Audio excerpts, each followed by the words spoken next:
अस्सलाम नाज़रीन, programme New Zealand with Saud Zafar में आपको खुशामदीद कहते हैं। नाज़रीन, आज के प्रोग्राम में हम सबसे पहले गुफ्तगू करेंगे सिंध हाई कोर्ट में डॉक्टर आसिम हुसैन के ख़िलाफ़, जो कि साबिक़ वज़ीर मुशीर पेट्रोलियम भी रह चुके हैं।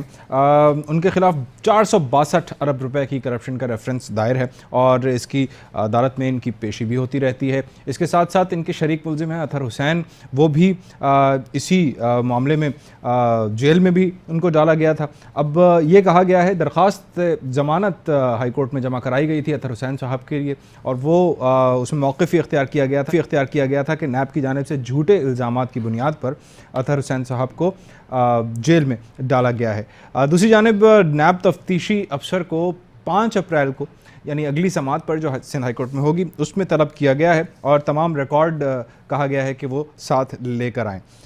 दूसरी जानिब जो अतहर हुसैन साहब हैं उन पर डॉक्टर आसिम हुसैन को गैर कानूनी ज़मीन अलॉट करने का भी इल्ज़ाम है और ये इल्ज़ाम नैब की जानिब से दायर किया गया था।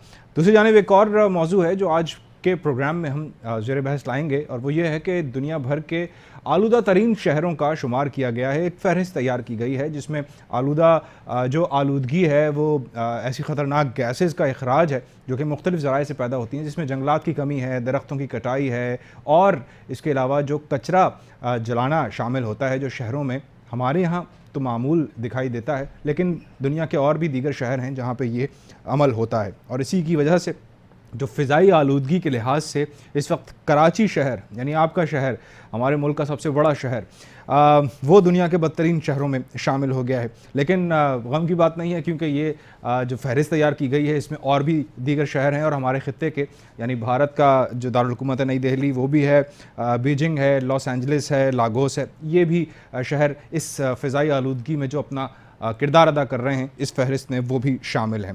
दूसरी जानिब ये भी कहा जाता है साइंसदानों की जानिब से जो ये आलूदगी है, जो फ़िज़ाई आलूदगी है ख़ास तौर पर, इसकी वजह से सांस की बीमारियों और फेफड़ों के सरतान में भी इजाफ़ा हो रहा है। क्यों? इसलिए कि ये सिर्फ माहौल के लिए नहीं बल्कि इंसानी जानों के लिए भी ख़तरनाक साबित होती हैं। बहरहाल पाक सरजमीन पार्टी जो सियासत की हम कराची की बात करते हैं तो पाक सरजमीन पार्टी वो भी कराची का मैंडेट लेकर अब आने वाली है। अगले इंतखाबात में देखेंगे कि वो किस तरह से कराची का वोट बैंक तोड़ने में या अपनी तरफ गेन करने में कामयाब होते हैं। लेकिन एक और पतंग काट दी है उसने MQM पाकिस्तान की, और अपने सिंध असम्बली हैं शेख अब्दुल्ला साहब, उनको आज उन्होंने शमूलियत इख्तियार कर ली है पाक सरजमीन पार्टी में और एक धुआंधार प्रेस कॉन्फ्रेंस चेयरमैन पाक सरजमीन पार्टी मुस्तफ़ा कमाल साहब ने इस हवाले से आज की भी थी। इसी के हवाले से हम गुफ्तगू करेंगे। सबसे पहले अपने मेहमानों का मैं आपसे तारुफ़ कराता चलूँ। हमारे साथ आज सीनियर साहब शहजाद चुगताई साहब स्टूडियोज़ में मौजूद। चुगताई साहब, आपको प्रोग्राम में वेलकम करते हैं। आपके साथ सीनियर सहाफ़ी और तज्ज़ियाकार और हमारे प्रोग्राम में अक्सर आप भी शरीक होते रहते हैं ताहिर हसन खान साहब। खान साहब, आपको भी प्रोग्राम में वेलकम करते हैं। चुगताई साहब, सबसे पहले अगर मैं आपसे पूछूँ, 462 अरब रुपये की करप्शन का ये रेफरेंस है जो सिंध हाई कोर्ट में दायर है डॉक्टर आसिम हुसैन दस्तराज समझे जाते हैं, साबिक़ सदर आसिफ अली ज़रदारी के, साबिक़ मुशीर पेट्रोलियम भी रह चुके और जिस ओहदे पर वो फाइज थे हायर एजुकेशन कमीशन के, सिंध हायर एजुकेशन कमीशन के, वहाँ से ही उनको उठाकर ले जाया गया था तहक़ीक़ाती इदारों की जानिब से और कानून नाफिज करने वाले इदारों की जानिब से। और अब जो करप्शन का जो केस दायर है ये चले जा रहा है, तारीख़ पे तारीख़, वही जो एक लतीफ़ा भी चलता है, तारीख़ पे तारीख़ वही हो रहा है। और फिर ये नैब के तफ्तीशी अफसर को अब ये कहना कि अगली समाअत जो 5 अप्रैल को होगी सारा रिकॉर्ड लेकर आएँ, तो क्या ये सीरियसनेस आपको नैब की तरफ से नहीं दिखाई देती कि वाकई में ये ख़ुद भी लटकाना चाह रहे हैं और कोर्ट्स का तो हाल हमें वैसे ही पता है? देखिए जी, मसला ये है कि डॉक्टर आसिम इससे पहले पेट्रोलियम के वज़ीर थे जी, और फेडरल मिनिस्टर थे, और उसी हवाले से ये जो रेफरेंस बना है, केस बना है 452 अरब का जी। तो उसी सिलसिले में बना है। अच्छा, हमारे यहाँ होता ये है कि पहले जो हमारे जो तफ्तीशी इदारे जो होते हैं, तहक़ीक़ाती इदारे होते हैं, नैब, FIA या पुलिस, ये जो भी हैं, तो वो पहले एक अफसाना तराशते हैं और उसके बाद फिर वो शवाहिद तलाश करते हैं और फिर केस बनाते हैं, तो उसमें थोड़ा सा झोल आ जाता है। सही। अब डॉक्टर आसिम साहब के बारे में ये इतलात थी कि उन्होंने वो 2 अरब रुपये डेली रिश्वत ले रहे थे।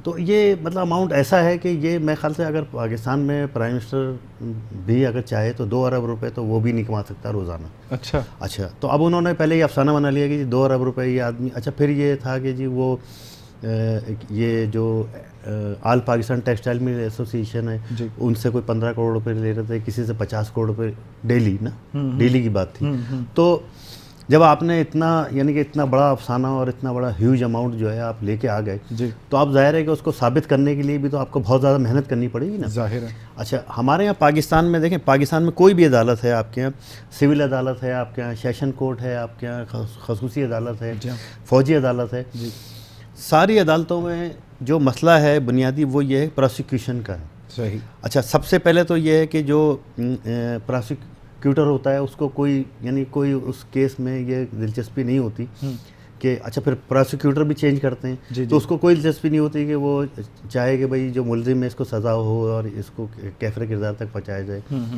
फिर ये कि जो निचले लेवल पे जब केस तैयार होता है और जो SHO होता है या जो भी तफ्तीशी अफसर होता है तो वो भी इतना कॉम्पिटेंट नहीं होता और उसके पास भी इतने शवाहिद नहीं होते, और फिर ये कि ऊपर से एक प्रेशर आता है। सही है। प्रेशर आता है कहाँ से? प्रेशर यानी गवर्नमेंट से या कहीं किसी भी तरफ से। आप समझ, ये मैं ताहिर साहब से पूछता हूँ, इतने बड़े बड़े इल्ज़ामात लगा देना ये आसान होता है, लेकिन फिर वही बात आ जाती है और ये जुमले सुनने को या ये अल्फाज सुनने को मिलते हैं कि सबूत नाकाफ़ी हैं। ये आम चीज़ है हमारे यहाँ।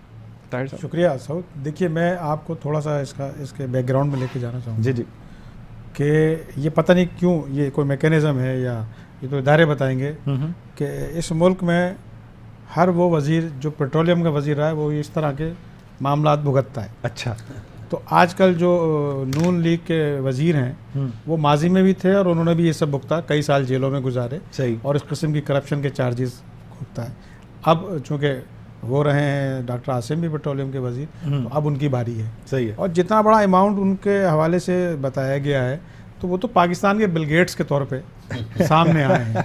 अब इतनी बड़ी रकम का सबूत तो कोई मुश्किल काम तो नहीं होना चाहिए। बिल्कुल। ये कहीं बैंकों में पड़े होंगे या कहीं कारोबार में लगे होंगे, कहीं और इसका इन्वेस्टमेंट हुआ होगा। तो जिस तरह से चुगताई साहब कह रहे थे कि अफसाना घड़ा जाता है तहकीकाती इदारों की जानिब से और फिर उसके बाद फिर किरदार ढूंढे जाते हैं और फिर शवाहिद इकट्ठे किए जाते हैं। अगर ये अफसाना भी घड़ा गया है तो अब तो मैं ये समझता हूँ कि अदालतों की जिम्मेदारी ये होती है कि जिसने भी ये एलिगेशंस लगाए हैं सही उनको जो है बुला के इनसे लेना चाहिए कि जनाब ये आपने इतने सारे पैसे किस बुनियाद पे आपने कहा था कि ये हैं इनके पास और इन्होंने करप्शन किए। सही। और अगर नहीं था तो आपने क्यों ये शोर मचाया और हमारे ऊपर मुश्किलात डाली। यानी ये तो अदालतों को आपने मुश्किलात में डालने वाली बात की है। सही है। कल जो फैसले आएंगे तो लोगों को आप तो कह देंगे देखें जी हमने तो ये कहा था और ये मुल्जिम छूट गया। सही है। तो इसमें अदालतों के लिए मुश्किलात पैदा होंगी। अब अदालतों की जिम्मेदारी है कि अगर मुल्जिम के खिलाफ सबूत नहीं है तो उन इन्वेस्टिगेशन करने वालों को, उन इदारों को जिन्होंने ये सारा मैनेज किया, चाहे ये सियासी बुनियाद पे किया या किसी भी बुनियाद पे किया, उनके खिलाफ सख्त एक्शन होना चाहिए। सही है। ये तो होगा इंसाफ। दूसरी बात यह है कि डे 1 से ये बात कही जा रही है कि डॉक्टर आसिम के खिलाफ जो केसेस हैं वो पॉलिटिकल बुनियाद पे हैं। सही है। सियासी बुनियाद पे हैं, मुखालफत की बुनियाद पे हैं। और मैं अगर थोड़ा सा आपको माजी का जिक्र करूं कि पिछले अदवार में नवाज शरीफ साहब मशहूर थे कि वो इंतखाम की सियासत करते हैं। सही है। तमाम पार्टी की तमाम इदारे जो हैं वो इस्तेमाल करते हैं इंतखाम की सियासत पे। हाँ। और ये अभी तक वही सिलसिला जारी है। सही है। तो मैं नहीं समझता कि इसमें भी कहीं कोई सदाकत साबित होगी। हाँ, ये ज़रूर है कि एक शख्स को आपने कई साल जेलों में डाल दिया, उसकी फिजिकल उसको बीमार कर दिया, उसका जो भी उसका सिस्टम था वो ख़राब कर दिया, तो इसकी जिम्मेदारी किसकी होगी? कौन इसकी सज़ा भुगतेगा? अच्छा, ये हमारे यहाँ जिस तरह से बारे सबूत जो हमारा जो जुडिशल सिस्टम है उसमें बारे सबूत जो है वो मुल्जिम पर नहीं बल्कि मुद्दई पर होता है। यानी जिसने केस डाला है और जिसने शिकायत की है, जो केस लेकर गया है अदालत, वही सबूत भी लेकर आए। लेकिन यहाँ पे फिर वो नाकाफ़ी सबूत और ये सारी चीज़ें होती हैं। एक और भी मामला है, आज जिस तरह से पाक सरजमीन पार्टी में शमूलियत हुई है रुकन सिंध असेंबली MQM के, यानी कहा जा रहा है कि एक और पतंग काट दी है। बात कर लेते हैं, हमारे साथ वसीम आफ्ताब साहब हैं, वाइस चेयरमैन है पाक सरजमीन पार्टी के, टेलीफोन लाइन पर हैं। बहुत शुक्रिया वसीम आफ्ताब साहब टेलीफोन लाइन पर आने का। वसीम साहब, ये फरमाइएगा, एक और पतंग काट दी आपने MQM की, अब क्या इरादे हैं पाक सरजमीन पार्टी के? 2018 में फिर कराची की नुमाइंदा जमात पाक सरजमीन पार्टी ही होगी?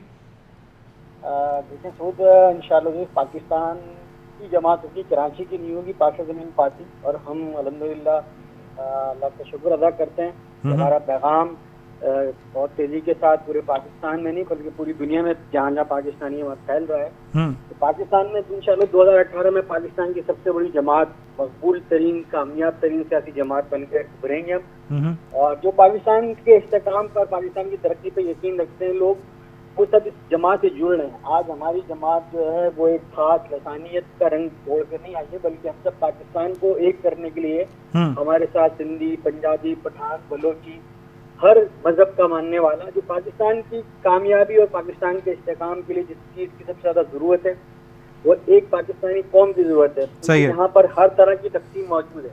सही। तो मैं समझता हूँ कि जो लोग हैं पाकिस्तान के बड़े अजीम लोग हैं, उन्होंने बड़ी कुर्बानियाँ दी हैं, बहुत तकलीफें सही हैं।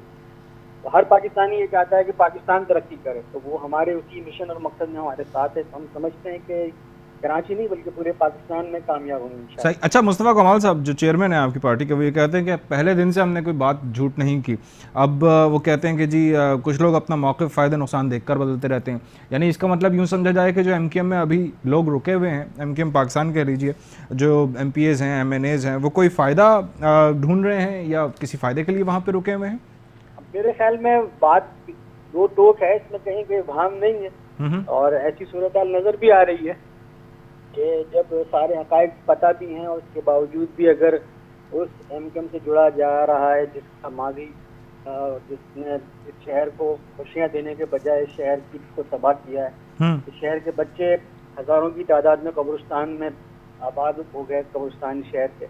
तो ये सब कुछ जानने के बावजूद भी अगर हम दोबारा उसी MQM को, अल्ताफ हुसैन साहब को ज़िंदगी देना चाहते हैं, तो ये शहर से, इस मुल्क से, शहर के लोगों से मोहब्बत तो ना हुई।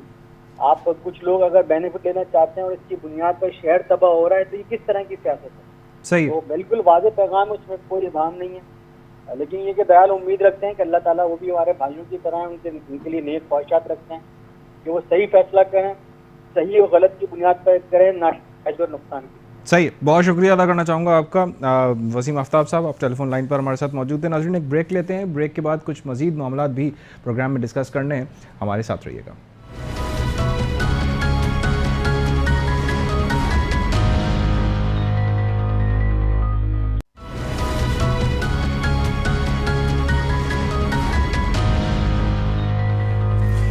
ब्रेक के बाद आपको कहेंगे प्रोग्राम में एक बार फिर खुशामदीद। ताहिर साहब, आप कुछ कहना चाह रहे थे। ग़ालिबन अब्दुल्ला शेख साहब जो अब MQM के MP है, वो अब रुकने सिंध असेंबली, अब वो पार्टी छोड़ के PSP में शामिल हो गए हैं। काफ़ी मुकदमात में भी मुलव्विस रहे हैं, कई JITs में उनका नाम है, इसी वजह से वो मुल्क से बाहर भी थे। अब क्या वो भी आप समझते हैं कि ड्राई क्लीन होकर PSP में शामिल हो गए, जैसे और बहुत सारे जो रहनुमा हैं उनके ऊपर ये इल्ज़ामात लगाए जाते हैं? देखिए, पाक सरज़मीन पार्टी के ऊपर ये इल्ज़ाम तो तकरीबन बहुत सारे सियासी लोगों का है कि यहाँ ड्राई क्लीन के लिए लोगों को लाया जा रहा है, और जो भी लोग आ रहे हैं यकीनन वो उन पे कहीं ना कहीं कोई ना कोई ब्लैक स्पॉट मौजूद है। और ये अब्दुल्ला साहब के बारे में भी ये कहा जा सकता है कि ये बहुत एक्टिविस्ट थे MQM के, और इनकी जो एक्टिविटीज़ हैं उसके हवाले से बहुत सारे क्रिमिनल केसेस भी इन पे दर्ज हुए, और काफ़ी इन्वेस्टिगेशन भी JITs में रहा इनका। फिर ये मिसिंग पर्सन में चले गए थे, और MQM कहती रही थी कि हमारे MPs लापता हैं, और बाद में पता चला कि ये मुल्क से बाहर थे और अब ये वापस आ गए, और अब PSP के माशाल्लाह ये अब लीडर भी हो गए हैं। तो अब देखिए, बात यह है कि दो तरीक़े से एहतसाब हो रहा है। एक तो वो लोग हैं जो इस तरह के एलिमेंट है और उसको क्लीन किया जा रहा है, क्लियर किया जा रहा है, और वो जो सियासी लोग हैं जो सियासी तौर पे चीज़ों को देखते हैं, आगे बढ़ाते हैं, मेहनत करते हैं, जद्दोजहद करते हैं, उनको टारगेट किया जा रहा है। सही। तो ये मैं समझता हूँ कि ये इस ऑपरेशन की एक तरह से नाकामी भी कह सकते हैं, और इस ऑपरेशन के नुकसानात जो होंगे, सवालिया निशान उठते हैं, नुकसानात बहुत ज़्यादा होंगे। इसलिए कि देखिए, माजी में भी ये देखा गया है कि हर ऑपरेशन के बाद एक नई MQM ने जन्म लिया और वो उससे ज़्यादा ताकतवर रही। सही। और MQM को अगर सियासी तौर पे काम करने की इजाज़त दे दी जाए तो मैं समझता हूँ कि बुराई की बात नहीं है। हर सियासी जमात का ये हक़ है कि सियासी तौर पे उसको काम करने दिया जाए। सही है। हाँ, उसके जो अस्करी विंग है या उसका जो ऐसा एलिमेंट है जो किसी भी क्राइम में मुलविस है, उसके खिलाफ ऑपरेशन होना चाहिए। बिल्कुल। और वो बिल्कुल ईमानदारी के साथ होना चाहिए। सही है। ये ना हो कि उनको पकड़ के क्लीन कर दें और जो सियासत कर रहे हैं उनको पकड़ के क्राइम के फैक्टर में डाल अब ये दें। जिस तरह से सियासत में नुकसानात हो रहे हैं और जिसकी अल्टीमेटली जिसका नुकसान मुल्क को ही होता है, यहाँ कुछ और मामलात भी हैं जिसकी वजह से जो नुकसान इंसानी जानों को भी हो रहा है और हमारे माहौलियात को भी हो रहा है। मैं चुगताई साहब आपसे ज़रूर जानना चाहूँगा, ये जो कराची दुनिया का बदतरीन शहर बन गया है, ओजोन लेयर के की तबाही में इसका सबसे बड़ा किरदार रहा है, और भी दीगर शहर हैं जैसे मैंने शुरू में भी अपने इब्तिदाई में जिक्र किया था, नई दिल्ली है, लॉस एंजलिस है, लागोस है, बीजिंग है, ये भी शहर शामिल, कोलकाता भी इसमें शामिल है। साइंसदान ये कहते हैं कि इन जो ये 4 कुछ मखसूस गैसेस हैं जिनके अखराज की वजह से ये सांस की बीमारियां और फेफड़ों का सरतान इसमें इजाफा हो रहा है। न सिर्फ ये कि ओजोन लेयर तबाह हो रही है जो हमारे माहौलियात के लिए, जो सूरज की छाँव से बचाव के लिए ये यहाँ पे मौजूद थी इस दुनिया के बाहर, वो ये इस पर किस तरह से तवज्जो दी जाए। हुकूमतें तो अपनी सियासत में पड़ी हुई हैं और दीगर मामलात में उलझी हुई हैं, इस तरफ कौन तवज्जो देगा? देखें, वज़ीर आला साहब ने अभी 2-4 दिन पहले एक बात कही थी, उन्होंने कहा था कि जो सफाई कराना है वो मेयर का काम नहीं है। सही है। अच्छा, और उन्होंने ये एडमिट किया कि ये जो अब सफाई है वो अब प्रोविंशियल गवर्नमेंट ने टेक ओवर कर ली है। तो एक बुनियादी बात तो ये है कि इस वक्त सफाई सुथराई जो है वो प्रोविंशियल गवर्नमेंट ने के पास है और उन्होंने टेक ओवर कर ली है। अच्छा, अब हम देखते हैं कि कराची में सूरत हाल ये है कि कराची में डेली जो कचरा होता है हज़ारों टन, यानी 12 से 13 हज़ार टन कचरा कराची में डेली होता है, और वो एकामुलेट होता रहता है। कचरा जो है उठाने की हमारे पास सलाहियत यानी तकरीबन ख़त्म हो गई है। सही। और जो गाड़ियाँ मौजूद हैं वो टूटी फूटी हैं, ख़राब हैं। अच्छा, फिर ये कि उनके ड्राइवर बेईमान हैं, वो कचरा उठाते हैं और थोड़ी दूर ले आके फेंक देते हैं या नदी के अंदर फेंक देते हैं, नालों में फेंक देते हैं। तो इस वक्त जो है आपके शहर के अंदर तकरीबन 4 करोड़ टन जो है ना कचरा बिखरा हुआ है। यानी कि ये कराची ये शहर नहीं है, ये कूड़े का शहर है। और ये इसकी सड़कें, इसके रास्ते, इसकी फुटपातें, इसकी गलियां, ये सब जो है ना कूड़े से ढकी हुई हैं। हर तरफ कूड़ा फैला हुआ है। अब इस कूड़े में आप जो है रह रहे हैं, आप सांस ले रहे हैं। ये जो आपने बात की सरतान की बीमारियों की, मैं आपको बताऊं कि इस वक्त सबसे ख़तरनाक जो चीज़ है ना वो यानी एक तो ऑक्सीफेट होती है, जो ये जो वो बनाते हैं, कटाकट वगैरह बनाते हैं, उससे जो वो जो धुआं होता है, गैस होता है, गैस होती है, बहुत ख़तरनाक होती है, जिसमें चर्बी और ये सारी चर्बी वगैरह होती है। अच्छा, अब ये कूड़ा जो है ना, इसमें तो दुनिया जहान की एलाइशें, गंदगी, उसमें हर चीज़ शामिल होती है। तो एक अगर आप लकड़ियाँ जला रहे हैं, या ये कि आप कागज़ जला रहे हैं, या इवन ये कि प्लास्टिक भी जला रहे हैं, तो वो भी इतना ख़तरनाक नहीं है। लेकिन ये कूड़ा तो इसमें तो इतने जरासीम होते हैं, सभी कुछ है। तो ये जब कूड़ा जलता है ना तो वो पूरी फ़िज़ा जो है पोल्यूटेड हो जाती है और पूरी फ़िज़ा उससे मुतासर होती है। और जहाँ जहाँ कूड़ा जलता है आप सर्वे कर लें, देख लें कि वहाँ पे ये सांस की बीमारियाँ, नज़ला, खांसी, बुखार, और फिर ये आपने जिक्र किया सरतान, तो ये कराची में, यानी कराची में इस वक्त जो है सबसे खुश मैं समझता हूँ कि डॉक्टर्स होंगे। और वो जो जाली जो अताई डॉक्टर अस्पतालों में रश और मरीजों का रद्दा आता है, हॉस्पिटल्स में इतना रश है, फिर जो प्राइवेट क्लिनिक्स में इतना रश है, और क्या कहते हैं दुनिया जहान की बीमारियां जो है ना, इस वक्त कराची जो है एक बीमारियों का मरकज़। मैं ताहिर साहब से पूछूंगा, ताहिर साहब आपको क्या लगता है, वाकई में हुकूमतें सो रही हैं या बस इल्ज़ाम दर इल्ज़ाम की सियासत हो रही है? ये इन मामलात पे कोई तवज्जो देता हुआ नज़र नहीं आ रहा।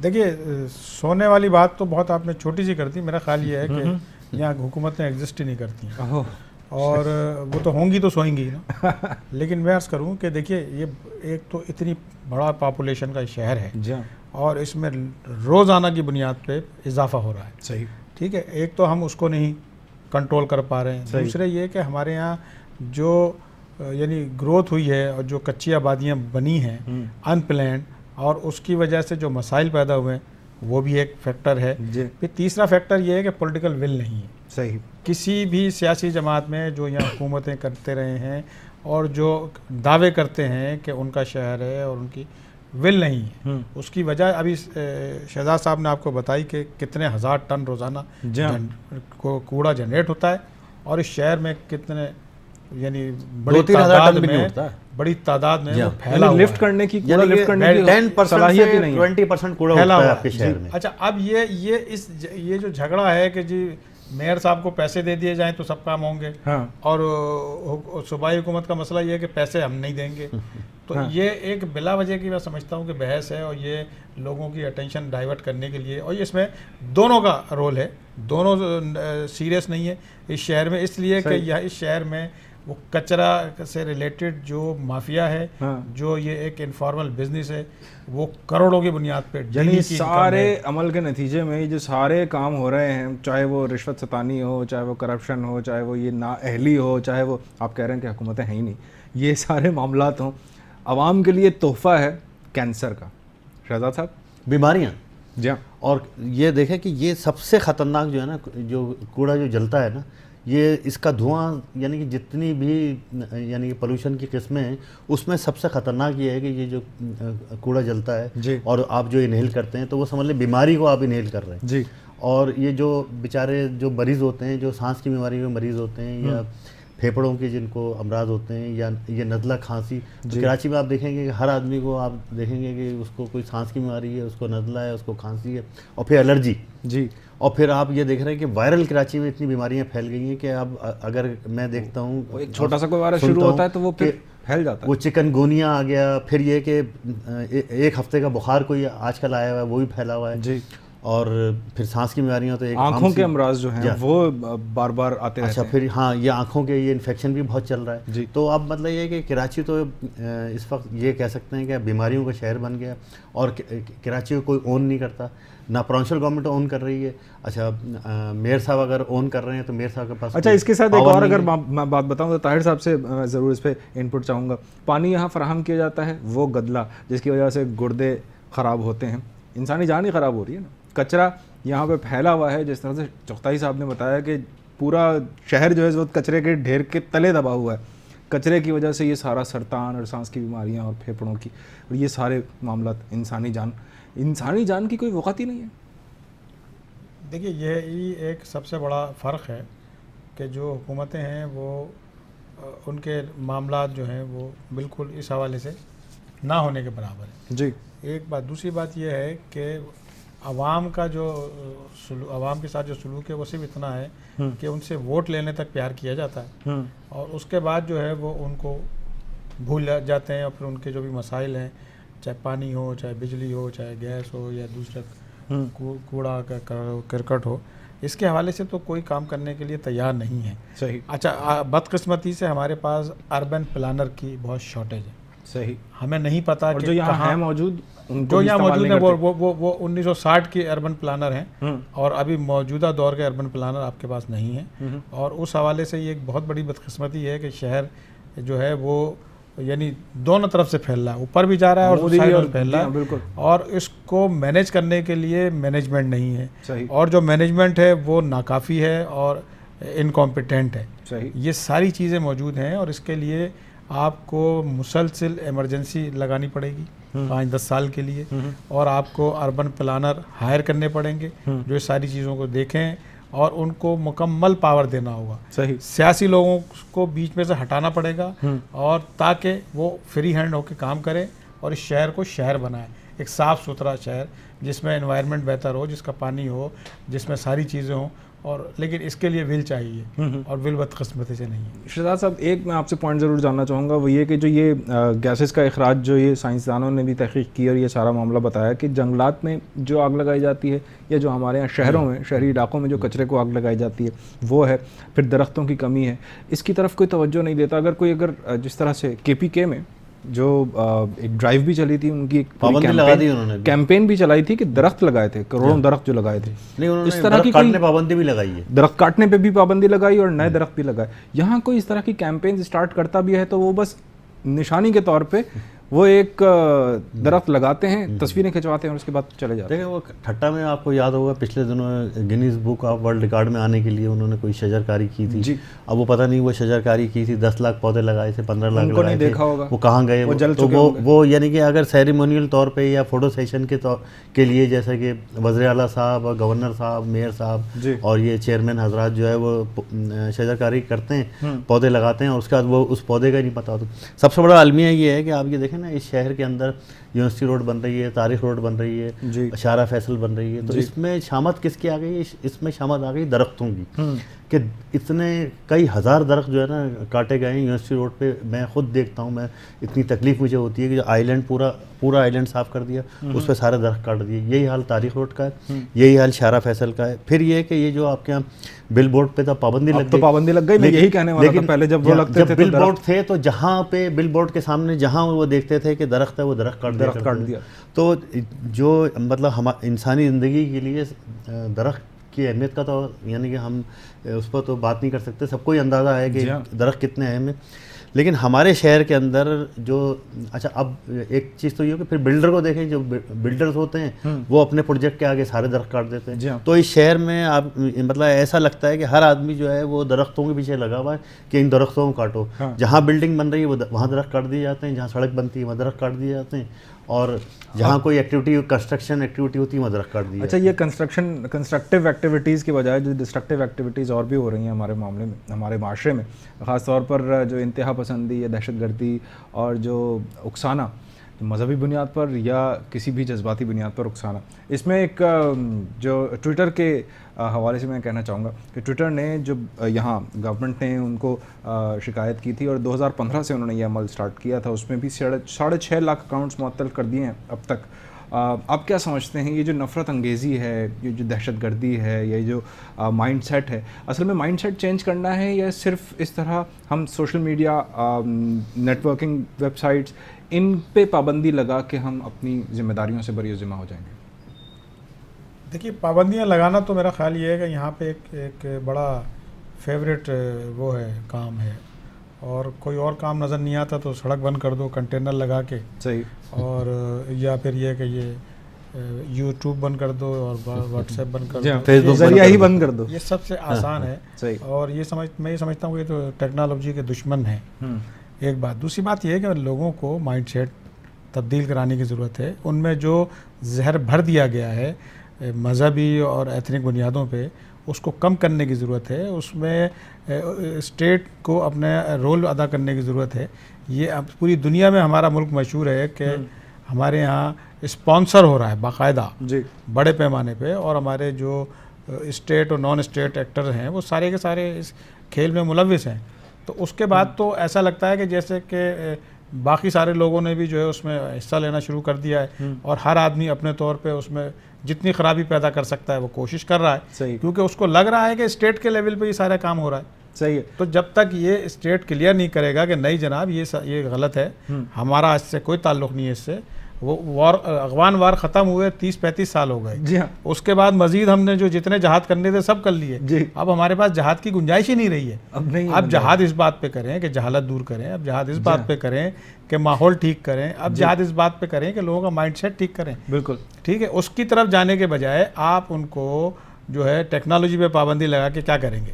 अच्छा, आपने चैनल्स पे पाबंदी लगा दी, आपने जो है वो इंटरनेशनल जो मीडिया यहाँ पे था, अच्छा, जो एंटी गवर्नमेंट करे, अगर एंटी स्टेट कोई बात हो, या एंटी गवर्नमेंट कह लें इसको, अगर एंटी स्टेट नहीं बल्कि एंटी गवर्नमेंट अगर कोई बात हो तो वो फिर एंटी स्टेट के ज़ुमरे में आ जाती है, और अगर प्रो गवर्नमेंट हो तो वो प्रो स्टेट के गवर्नमेंट उसमें ज़ुमरे में आती है। चगताई साहब, आपको क्या लगता है, वाकई में ऐसा है कि अगर आप हुकूमत वक्त की तारीफ़ करें तो आप ठीक हैं, अगर उसकी बुराई करेंगे तो आप गलत हैं?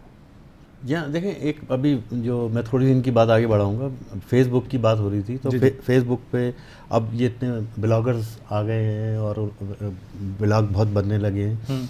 तो अब ये देखें ना, जो ब्लॉगर्स हैं पाकिस्तान में, ये कोई यानी कि कोई ईसाई तो नहीं है, ये कोई मतलब गैर मुस्लिम नहीं है, ये सिर्फ अपनी सोच रखने वाला एक इंसान है, ये मुसलमान ही है। सही है, मुसलमान ही है। तो मेरे कहने का मकसद ये कि ये बिल्कुल ताहिर साहब ने बिल्कुल सही कहा कि ये एक बाकायदा नफ़रत फैलाई जा रही है, और बाकायदा एक प्लानिंग के तहत जो है ना ये सब किया जा रहा है। अब फेसबुक पे आप पाबंदी लगाते हैं, ठीक है, वो कोई हल तो नहीं है, लेकिन ये कि अब फेसबुक ने भी यकीन दहानी कराई है। उन्होंने जो कुछ मवाद ऐसा था जिस पे एतराज़ किया गया था, उन्होंने वो हटा दिया है, वो हटा रहे हैं। तो मेरे कहने का मकसद ये है कि टेक्नोलॉजी पर पाबंदी लगाना, व्हाट्सएप बंद करना, फेसबुक बंद करना, यूट्यूब बंद करना, यूट्यूब इतने अरसे बंद भी रही, तो वो कोई हल नहीं है। अब बाकी हम बात करते हैं, आपने जो बात की इसकी कि हुकूमत तो यही चाहती है कि जितने चैनल हैं, या पाकिस्तान में 50 न्यूज़ चैनल हैं, ज़्यादा हैं तकरीबन 80 के करीब, या 80 के करीब न्यूज़ चैनल हैं। तो वो तो अब गवर्नमेंट तो ये चाहती है कि सारे जो है ना स्पोक्समैन हों गवर्नमेंट के, और गवर्नमेंट के भोंपू हो, और जितने अखबारात हैं वो पम्फलेट हों मुस्लिम लीग नून के। अच्छा, तो मतलब गवर्नमेंट की तो ये ख्वाहिश होती है। लेकिन ये कि आपने ये देखा कि वैसे तो हम जो फ़ौजी अदवार रहे और उनकी हम बहुत ज़्यादा यानी गुनाह समझते हैं उनकी हिमायत में बात करना, लेकिन ये कि ये जो हमारे यहाँ जो इतने 80 चैनल आए और अखबारात को जो आज़ादी मिली, और इतनी आज़ादी मिली कि प्राइवेट सेक्टर मादर पिदर आज़ादी हो गई। तो ये इतनी आज़ादी जो है वो ज़ाहिर है कि आपने देखा कि वो मुशर्रफ दौर में ही और शौकत अजीज़ दौर में ही सारे चैनल आए और सारी आज़ादी मिली। तो जो उनके अच्छे इक़दाम हैं उसकी भी तारीफ़ करनी चाहिए। लेकिन और मैं ये समझता हूँ कि जो हमारी जो मिलिट्री डिक्टेटरशिप जो थी और मिलिट्री गवर्नमेंट्स भी थी, उनको इतना ज़्यादा एतराज़ नहीं था उनके ऊपर जो तनकीद की जाती थी। लेकिन ये जो हमारी सिविलियन हुकूमत आई है, जमहूरी हुकूमत आई है, ये कुछ ज़्यादा एतराज़ है। बहुत ज़्यादा। आपने जो मादर पिदर आज़ाद का लफ्ज़ भी यूज़ किया है ना, ये भी कहा जा रहा है ताहिर साहब, एक बस इस पर छोटा सा कमेंट ज़रूर दे दीजिएगा, फिर मुझे ब्रेक भी लेना होगा। ट्विटर ने सहाफ़ियों और ज़राए इब्लाग के जो उनकी तरफ से जो पोस्ट की जाती हैं और जो मुतनाज़ ऐसा मवाद होता है, उसको हटाने के लिए भी अब कानूनी दरखास्तों की वसूली शुरू कर दी है। तो क्या सहाफ़ती बरादरी उसके लिए कोई ख़तरे की घंटी है कि अम्मी आप ठहर जाओ, जितना सच बोलने का शौक़ है थोड़ा सा उसको संभाल के रखो? देखिए, असल में तो बात ये नहीं है कि सहाफ़ी या गैर सहाफ़ी, ये सारा अमल सिर्फ़ और सिर्फ जैसे खुदाई साहब ने कहा कि है ही इसीलिए कि जो हुकूमत मुखालिफ चीज़ें उनको रोका जाए, सही, और पाबंदी लगाई जाए। आज़ादी इज़हार और आज़ादी सहाफ़त के तो हमेशा से ख़िलाफ़ रहे हैं लोग, और यानी अखबारात के दफातर भी जलाए गए हैं, और बहुत सारी मिसालें मैं आपको दे सकता हूँ इस हवाले से। लेकिन देखिए, बात यह है कि चाहे फेसबुक हो, चाहे ट्विटर हो, चाहे और सोशल मीडिया हो, उस पर कौन लोग ज़्यादा हैं? उस पर यंग एलिमेंट ज़्यादा है, बिल्कुल, और उस पर वो लोग ज़्यादा हैं जो चाहते हैं कि अपना जो उनका माइंड सेट है वो लोगों तक पहुंचाएं, और वही अपने दिल का गुबार निकालते हैं। तो बात ये है कि उनको एजुकेट किया जा सकता है, उनकी इस चीज़ को पॉजिटिव अंदाज में उनको तब्दील किया जा सकता है, और लेकिन उसके लिए ज़रूरी है कि पहले स्टेट उन तमाम कामों से हाथ उठाए, सही है, जिसकी वजह से खराबियां पैदा, यानी वो सिर्फ नाराज़गी का इज़हार करते हैं, तो नाराज़ हैं, वो गद्दार नहीं है। जी, वो नाराज़ हैं, गद्दार नहीं है। और अगर वो किसी हुकूमत को या किसी हुकूमती शख्सियत को या किसी निशाना बना रहे हैं तो बर्दाश्त कीजिए, इस्लाह करें, और कोशिश कीजिए कि उनका माइंड सेट तब्दील हो आपके किरदार से, आपके अमल से और हुकूमतों के कामों से, ठीक है, ना कि पाबंदी लगा दी जाए। सही है, पाबंदी लगाना कोई हल नहीं होता है। एक ब्रेक लेना है मुझे, ब्रेक के बाद कुछ और मामला भी डिस्कस करना है। नाज़रीन, ब्रेक लेते हैं, ब्रेक के बाद आपका प्रोग्राम में दोबारा वेलकम करेंगे।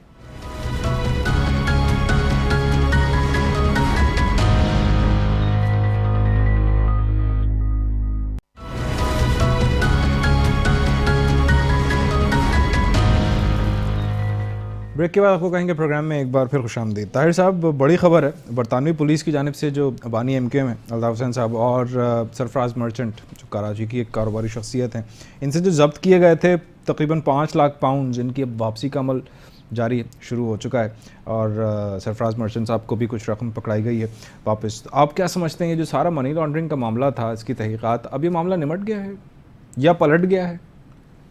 देखिए, निबट गया या पलट गया दोनों भी हो सकते हैं, लेकिन मैं अर्ज़ करूं कि इस बुनियाद पे जो एक कैंपेन चलाई गई और एक ख़ास तौर पे MQM के हवाले से और उसकी लीडरशिप के हवाले से, तो इस एक्शन से तो लगता है कि वो सारी की सारी मालाफाइट थी और वो डिफ्यूज़ हो गई है। सही, और उसका नुकसान हुआ है फ़ायदा होने के बजाय। आपने मुहब्बे वतन लोगों को फोर्स किया कि आप दूसरी तरफ जाइए, और उसके लिए मुख्तलिफ इल्ज़ामात लगाए। बरतानवी पुलिस के इन्वेस्टिगेशन पे या उसके इदारों की काम पे मैं समझता हूँ कि पूरी दुनिया में मशहूर है कि वो एक बहुत ही ट्रांसपेरेंट और बहुत ही जनाब डेडिकेटेड तरीके से काम करते हैं, और उनका जो पकड़ा हुआ केस है वो छूटता नहीं है जी। वो भले उसको 20-25 साल लग जाए, वो एंड तक ले जाते हैं। अब हमारे क्रिकेटर्स को उन्होंने मुर्द इल्ज़ाम ठहराया, फिर उसके बाद मुजरिम बनाया, फिर उसके बाद जेल भेजा, सब हमने बर्दाश्त किया, हंस खेल के बर्दाश्त किया, कुछ भी नहीं कहा, अपने क्रिकेटर्स को बचा भी नहीं पाए, क्योंकि वही क्राउन प्रोसिक्यूशन सर्विस थी जो ये सारे मामला क्रिकेटर्स के खिलाफ भी कर रही थी, और अब हमारे सियासतदान और ये सारा का सारा देखिए उस वक्त भी हुकूमतों के कहने पे वहाँ की पुलिस ने या वहाँ के इदारों ने इनिशिएट किया था सारा का सारा मामला। सही। और उसमें उन्होंने पूरी इन्वेस्टिगेशन की होगी यकीनन, और वो सेटिस्फाई हुए होंगे तभी उन्होंने ये एक्शन लिया कि पैसे भी वापस किए। और वापस करने का मतलब ये कि वो इलीगल नहीं थे, सही है, किसी लीगल प्रोसीजर से वहाँ तक आए थे। तो अब मैं ये समझता हूँ कि वो सारी चीज़ें जिसकी बुनियाद पे आपने एक इमारत खड़ी की थी, हाँ। वो तो गिर गई है। अब उस इमारत का होगा क्या? मैं ये चुगताई साहब आप बताइएगा, गुज़श्ता साल ही क्राउन प्रोसिक्यूशन सर्विस ने जो ट्रायल को मज़ीद आगे बढ़ाने के लिए जो शवाहिद चाहिए थे वो नाकाफ़ी थे, अब इसी की बिना पर तहक़ीक़ात को रोक दिया था। ये पाकिस्तानी अदालतें तो है नहीं, जिस तरह से ताहिर साहब भी कह रहे हैं कि जी यहाँ पे सुस्त ट्रायल हो या मामले को लटकाया जाए, जो शुरू में भी हमने डिस्कस किया था डॉक्टर आसिम हुसैन वाले केस में, और बहुत सारे केसेस ऐसे हैं जो हमारे यहाँ भरी पड़ी है तारीख़ कि मामला लटक जाता है, तारीख़ पे तारीख़ मिलती है। अब जो तहक़ीक़ाती इदारे जो हमारे मकामी हैं उनकी तहक़ीक़ात का क्या होगा? देखें, हमने पहले भी इस मसले पर बात की थी। हमारे तहक़ीक़ाती इदारे हैं, उनकी जो भी प्रोसिक्यूशन होती है, जो तहक़ीक़ात होती है, वो होती है इस बुनियाद पे कि उनकी जो ख्वाहिशात होती हैं, जो वो अफसाने तराशते हैं कि उस पर मबनी होती है, और उसी यानी कि उन्हीं ख्वाहिशात को वो लेकर और अपनी जितनी भी उनकी वो सोच होती है उसको लेके फिर वो आगे आपने लफ्ज़ इस्तेमाल किया था, अफसाना गढ़ा जाता है, फिर उसके बाद तो अब ये है कि अब उन्होंने ये यहाँ पर तो सोच यही है कि अल्ताफ़ हुसैन को सज़ा हो जाए, वो कन्विक्ट हो जाएं, या सरफराज मर्चेंट जो है वो सुल्तानी गवाह बन गए या वो भी कन्विक्ट हो जाएं। तो हमारी तो यानी केस ख्वाहिशात हैं, ख्वाहिश तो हमारी यहाँ पे ये है। हाँ। लेकिन केस लंदन में चल रहा है, तो जाहिर है कि लंदन में जो भी मेरिट पे फैसला होगा वो होगा, और वो हुआ। और अब वो जो अमाउंट है जो उन्होंने सीज किया था वो वापस कर रहे हैं। अब मनी लॉन्ड्रिंग की जो बात है ना, देखें, मनी लॉन्ड्रिंग वहाँ हुई है, यहाँ तो मनी लॉन्ड्रिंग नहीं हुई है, पहली चीज़ ये। दूसरी चीज़ ये कि मनी लॉन्ड्रिंग को आप रोक ही नहीं सकते। मनी लॉन्ड्रिंग, ये बड़े बड़े बैंक्स इसमें इन्वॉल्व हैं, ये पूरी दुनिया में एक बहुत बड़ी माफिया है, बहुत बड़ा कारोबार है, बिजनेस है। वर्ल्ड बैंक ने अभी एक रिपोर्ट दी, उस रिपोर्ट में उन्होंने कहा कि जो पाकिस्तान को सबसे ज़्यादा नुकसान पहुंच रहा है वो मनी लॉन्ड्रिंग से पहुंच रहा है। और उन्होंने बहुत कम अमाउंट बताया, उन्होंने 10 अरब डॉलर, उन्होंने कहा कि 10 अरब डॉलर इससे कहीं ज़्यादा होगा। हाँ, और हमारे यहाँ मनी लॉन्ड्रिंग की हाइट तो आप देखेंगे, हमारे प्राइम मिनिस्टर का नाम भी आया उसमें, हमारे प्राइम मिनिस्टर के बच्चों, प्राइम मिनिस्टर का नाम नहीं है, बच्चों का नाम भी आया। जाहिर है कि उनके बच्चे थे ना। जी तो कहने का मकसद ये कि पॉइंट यही होता है कि प्राइम मिनिस्टर का खुद जाती तौर पर नाम नहीं है। अच्छा, तो कहने का मकसद ये कि मनी लॉन्ड्रिंग से तो हमारे यहाँ यानी कि जितने सियासतदान हैं वो सब उसके अंदर सभी मुस्तफ़ीद हुए हैं, सब उसमें लिथड़े हुए हैं। और हमारी यानी सेलेक्टिव वो होती है अप्रोच। सेलेक्टिव अप्रोच ये होती है कि भाई फ़लाँ शख्स को तो मनी लॉन्ड्रिंग में कन्विक्ट कर दिया जाए, उसको तो लटका दिया जाए, और ये शख्स जो है जो हुकूमत में बैठा हुआ है इसको बचाया जाए। सही। तो ये सोच जब होगी तो जाहिर है कि वो फिर ख्वाहिशात के मुताबिक सिर्फ ये ख्वाहिशात फैसला तो मेरिट पे ही होगा। जी, ख्वाहिशात और फिर इल्ज़ाम लगाने की हद तक ही होता है, क्योंकि सरफराज मर्चेंट साहब रकम मिलने के बाद हम तो यहाँ बैठ के यानी कि हमने तो ये तय कर दिया ना यहाँ पे, जब के सज़ा यहाँ बैठ के हम तय कर रहे हैं कि भाई ये सज़ा जो है। अच्छा, केस डालने से पहले ही सज़ा तय कर लेते हैं। लंदन में ये सज़ा होनी चाहिए और लंदन में ये फैसला होगा। ये भी यानी कि अखबारात में ये भी आ जाता है कि लंदन में जो सरफराज मर्चेंट को ये सज़ा दी जाएगी और अल्ताफ़ हुसैन को ये सज़ा दी जाएगी, लेकिन होता उसके और अनवर साहब को ये सज़ा दी जाएगी। तो ये तो हम यहाँ बैठ के तय कर रहे हैं। तो लेकिन जो मेरिट है वो लंदन में, वो उस हिसाब से फैसला करेंगे। तो यानी ये तय कर लेना पहले से ख्वाहिशात और ये इल्ज़ामात, क्योंकि सरफराज मर्चेंट साहब जब रकम उनको वापस मिलना शुरू हुई है तो कहते हैं ये कामयाबी है, मेरी कानूनी दौलत थी, मुझे वापस मिल रही है। तो ये तो फिर इल्ज़ामात, अपनी ख्वाहिशात और ये सारी इन चीज़ों पर ही यहाँ पर हम लोग फ़ैसले कर रहे होते हैं, और केस डालने से पहले ही फ़ैसला अपने हक़ में सुन चुके होते हैं पहले।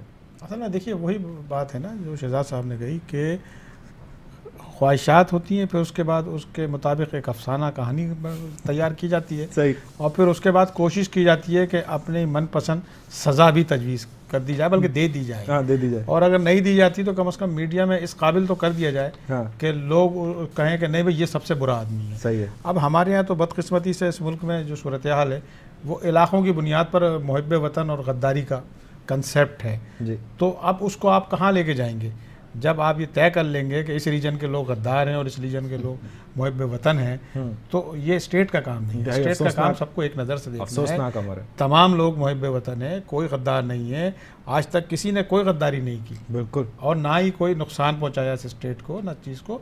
तरीक़ेकार मुख्तलिफ हो सकता है, तरीक़ेकार पे एतराज़ हो सकता है, सियासत पे, एडमिनिस्ट्रेशन कहने का अंदाज़ शायद गलत हो सकता इदारों है। को चलाने पे, ठीक है ना, कहने का अंदाज़ भी शायद मुलव्विस होने पे, सही है, बिल्कुल। तरीक़ेकार पे एतराज़ हो सकता है, लेकिन उसकी बुनियाद पे लाइसेंस नहीं बांटा जा सकता और ना बांटा जाना चाहिए। बिल्कुल सही। आप सबको रास्ता दीजिए, उनकी तरक्की के में हाइल ना हो, उनके मामलात को ख़राब ना करें, उनके एजुकेशन को ठीक करें, उनकी हेल्थ ठीक करें। सही है। मेरा ख्याल ये कि तरीक़ाकार यही है, अब इस तरफ जाना पड़ेगा। सही है। और ये जो हम अपनी जेब से लाइसेंस निकाल के बांटते हैं, ये बंद करना पड़ेगा। ठीक है, मैं बहुत शुक्रिया अदा करना चाहूँगा आप दोनों हज़रात का, ताहिर हसन साहब आपका भी, शहजाद चुगताई साहब आपका भी। नाज़रीन, अपना फीडबैक हमें हमारे ईमेल एड्रेस पर ज़रूर भेजिएगा। न्यूज़ीलैंड की टीम को और सऊद ज़फ़र को दीजिए इजाज़त। अपना बहुत ख्याल रखिएगा। अल्लाह ने के बाद।